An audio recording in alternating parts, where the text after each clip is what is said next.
Hey everyone, if you guys don't know me, I'm Carlos, and I've been a long-time member of Religion. You'd usually see me as that one kid who's always trying to be funny or amusing. You'd probably even see me as corny or obnoxious. But on the inside, I have a passion for going deep into researching this one topic that many don't like to talk about, on average about 20 minutes a day. I'm not planning to be a biologist or in the medical field, but this topic has risen to my concern for quite a while, so I'll be discussing it with you guys as well. This is my first time doing a speech like this. I'm not too good at public speaking, as you could probably tell already.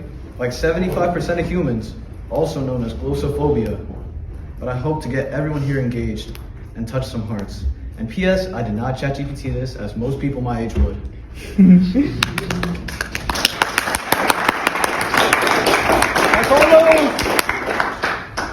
Before I begin this session, I want to know, what do you think people die from today, every day, or maybe even back then? So one could say gun violence, another could say cancer. Some might say car accidents, others might say natural disasters. Most would say war and more would say hunger. But there's this one thing that people often forget. This week marks the 52nd anniversary of Roe v. Wade's passing. Roe v. Wade was a Supreme Court decision that created a woman's right to an abortion, based on the right to privacy under the 14th Amendment, affecting many state laws that banned or severely restricted abortion, but allowed states to regulate it more as pregnancies came. We see this today. One can get an abortion somewhere like New York, which we're living in right now, whereas someone else wouldn't be able to get an abortion in a state like Texas. So raise your hand. Have you ever heard of the word abortion? Pretty much everyone. People could say it's a human right, especially a woman's right, a natural right. Some say it's a right to do what you want with your body. Others say it's birth control, or even health care, maybe even the prevention of a pregnancy. An abortion is the unjustified termination of a human life. And what is the unjustified termination of a human life? Murder. Something uncomfortable, controversial, tragic, traumatic. Something our culture avoids. Something that ruins friendships and relationships if people were to disagree. Something even brought into politics, because if we slow down long enough to really think about it, it forces us to ask a series of very hard questions. What about rape, incest, or life of the mother? What if the mother is tragic, traumatic? Something our culture avoids. Something that ruins friendships and relationships if people were to disagree. Something even brought into politics, because if we slow down long enough to really think about it, it forces us to ask a series of very hard questions. What about rape, incest, or life of the mother? What if the mother isn't ready to have a child yet? What if the child grows up to have a bad childhood? What if the child was an accident? But one important question that most don't ask regarding this topic is, what is human life worth? Not when it's convenient, not when it's planned, not when it's easy, not when you have a heartbeat, not when you can think, not when you can feel, not when you can remember, not when you can see or hear or touch or sense, but when it's unexpected, when it's messy, when it interrupts our plans. What do I mean by this? When a woman finds out she's pregnant, her daily activity won't be the same due to having to carry a child. But what's special is that that human being inside of her, deserving of a chance to live outside of the womb, similar to his mother. You might be asking me, what's so special about the children inside of their mother's womb if they aren't even born yet? About 95 to 96% of biologists agree that when the sperm and egg combine, which we call the state of fertilization or a conception, a new life is formed. That human life was you. At that moment, your DNA was created, from what color hair you have, to how tall you are.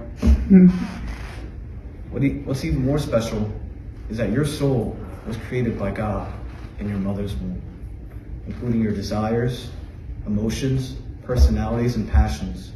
You might laugh at me for saying a fertilized egg has a soul, and even think how ridiculous it'd be for me to advocate for the result of two cells fusing. All civilizations have had different beliefs, but agreed upon ethical monotheism, which created our beliefs and moralities.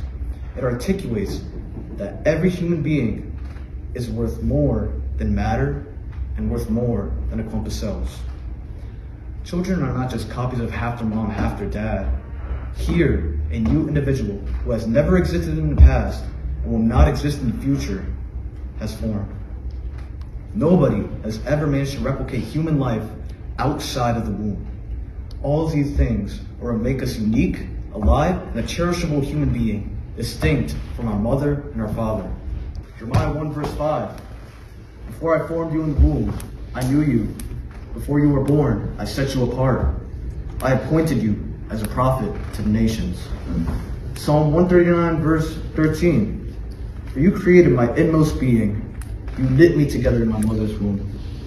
God has deep knowledge and care for each of us from our earliest stages of development, showing how God's creative work, even at the very beginning of life, even before birth, is in the darkness of the womb. As Catholics, we believe that life is sacred, not because of what someone can do, but because of who they are. Every human life is created in the image of God. That doesn't start when a baby takes their first breath.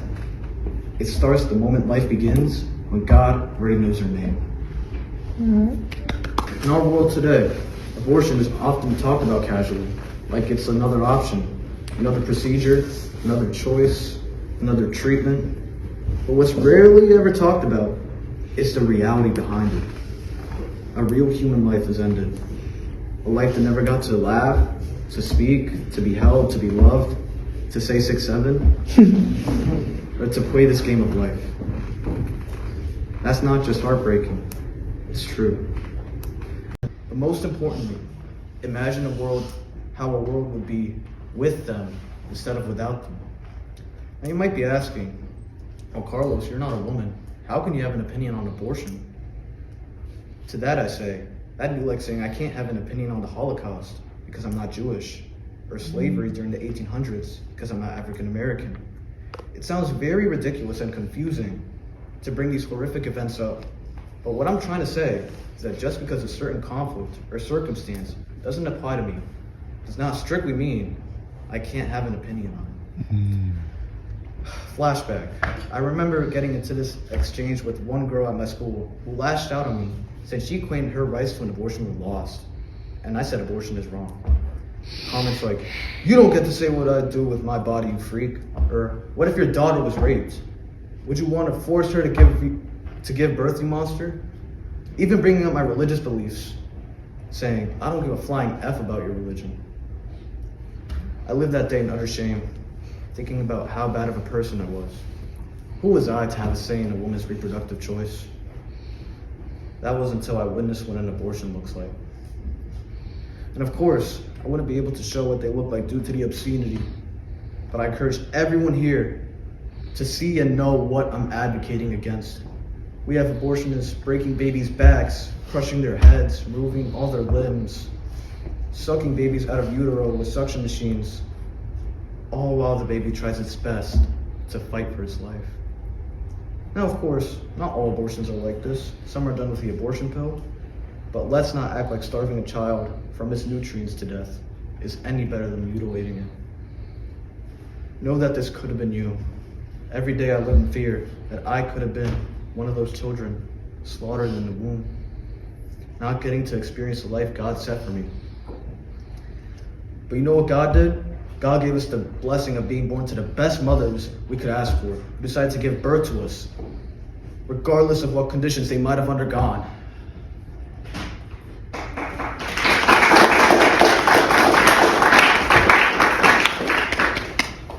Abortion doesn't just take a life, it changes hearts. It teaches us that some lives are worth protecting and others aren't. This was the same ideology that the Nazis had about those who didn't have blue eyes or blonde hair, leading to the persecution of not only 6 million Jews, but those with disabilities, those who were homosexual, and those who were not the desired race or ethnicity Hitler had in mind, marking one of the biggest eugenic genocides in world history. We see this with abortion, where about 73 million babies have been exterminated and not given the chance to live, making this also one of the worst current genocides. Society has dehumanized those in the womb, using all sorts of dehumanizing language, from developmental stages like a fetus, an embryo, or a zygote, all of which are still a part of the human species, like calling someone a teenager, an adult, to going as far as to call it a parasite, an invader, or a clump of cells. Not only that, but the major arguments in favor of abortion, including rape, incest, or life of the mother. So there's actually around 0.1% of abortions that are for rape, incest, or life of the mother. That's like around 100,000 out of the million. And that's not to say they don't happen, but these have been used to justify the 99% of abortions that happen because some cannot take accountability for their actions. I'm not just talking about the women. I'm talking about the men as well, who adapt to hookup cultures and one-night stands, thinking it's good to impregnate a woman and leave them on their own afterwards. But let's take a horrific case like rape, for instance, where a 12-year-old, we will call Olivia for this scenario, gets raped by an older man. We can agree, this is an evil situation, no question. A tragedy. Should have never happened. People the same age as Olivia should not be pregnant to begin with. But the violence committed upon Olivia would not justify the violence committed upon her child in the womb. That child inside of Olivia is still a member of our human species. Is choosing life going to be easy? Absolutely not. Is a child worth more than Olivia? No, but equally valuable. Regardless of whether she gets an abortion or she gives birth, there's a surgery that's going to happen on Olivia. Olivia's body, again, will have to experience the trauma and pain, regardless of what happens, because having an abortion is not just a walk in the park, or done in a breeze, or done in a snap. It doesn't undo or magically take away the trauma she has already experienced or unrape Olivia, but it rather adds fuel to the fire. Taking her to an abortionist who's literally going to profit, taking money off the pain Olivia experiences and putting it in his pocket while dismembering another human being is not going to do justice to Olivia. Not only that, health concerns, if an abortion is provided, similar to the health concerns that might arise from pregnancy, will arise as well. The only justice that Olivia will ever see is her rapist being put behind bars for the rest of his life. This is not to say that people like Olivia should be forced to give birth at such a young age, especially if she'll be at risk of not surviving. But in our faith, two wrongs don't make a right. We do good after evil, not evil after evil. There's no difference between a child conceived in rape and a child conceived by a loving couple. One does not get more rights than the other. Both are worthy of our protection. That child inside of the womb should not have to pay for the violent and horrendous crime done by the father.